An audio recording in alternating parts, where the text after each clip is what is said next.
Everyone and welcome back to my YouTube channel. जो मेरे पुराने सब्सक्राइबर्स हैं उनको तो पता ही होगा, और जो मेरे नए सब्सक्राइबर्स हैं या फिर जो पहली बार देख रहे हैं मेरी वीडियो, उनको अगर नहीं पता है तो मैं इस वक्त प्रेमचंद की कर्मभूमि किताब पढ़ रही हूँ। और यह उपन्यास 1930 में लिखा गया था, जब गांधी जी का सत्याग्रह आंदोलन अपनी चरम सीमा पर था। प्रेमचंद गांधी जी से बहुत प्रभावित थे और उन्हीं की तरह उनकी सहानुभूति देश के करोड़ों किसानों और गरीब मजदूरों के साथ थी, जिसका झलक इस उपन्यास में मिलती है।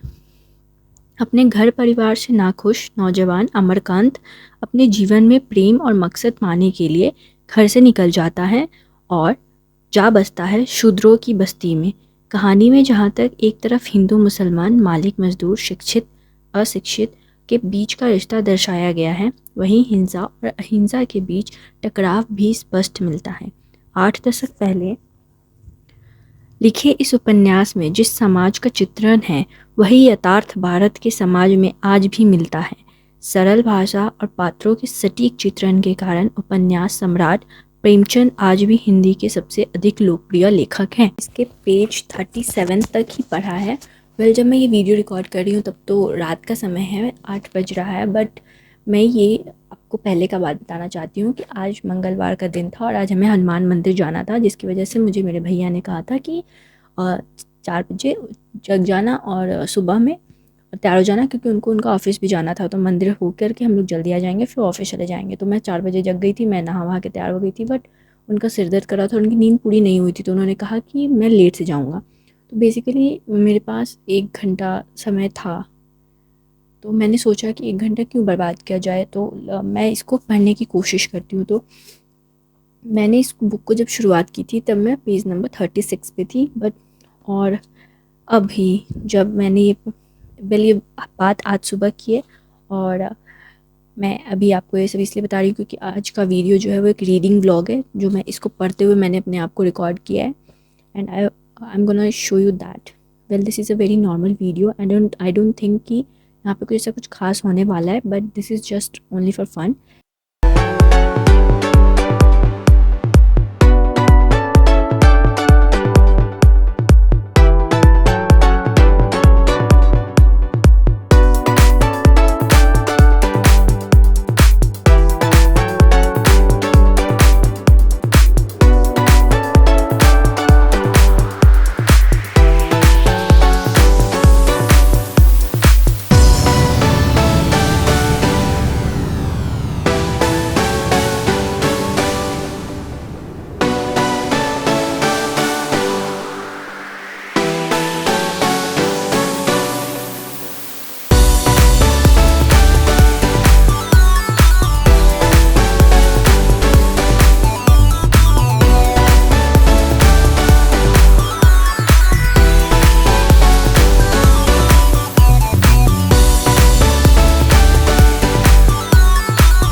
Right now I am at page number 45, क्योंकि चैप्टर 8 ख़त्म हो गया था और यहाँ से चैप्टर 9 शुरू था, तो इसलिए मैंने यहीं पे अपने आप को स्टॉप कर दिया। बेसिकली मैंने इसको ज़्यादा नहीं आधे घंटे ही पढ़ा होगा, क्योंकि मेरा भी सिर दर्द करने लगा तो मैं भी सोची कि मेरे पास भी कुछ तो टाइम बच गया है तो मैं भी सो ही जाती हूँ। तो इसलिए इतने टाइम में मैंने शायद 7-8 पन्ने पढ़े हैं। एंड हिंदी की किताबें पढ़ने में स्पेशली मैं अभी बहुत ही बिगिनर हूँ हिंदी की किताबें में, क्योंकि मैंने अभी तक शायद 3 किताबें पढ़ी हैं, जिसमें से पहला राग दरबारी था, जिसको मैंने बहुत ही गैप्स के साथ पढ़ा है, जिसकी वजह से मुझे वो बिल्कुल भी समझ में नहीं आई। दूसरी वो वरदान, उसको भी मैंने बहुत गैप्स के साथ पढ़ा है, बट थैंकफुली मुझे उसमें से कुछ चीज़ें याद थी, इस वजह से मैं उसको अच्छे से समझ पाई। एंड नाउ इट्स कर्मभूमि। मैं नहीं चाहती कि इसके साथ मैं वही गलती करूँ जो मैंने राग दरबारी के साथ करी थी, क्योंकि मुझे लिटरली बुक्स को समझना भी है।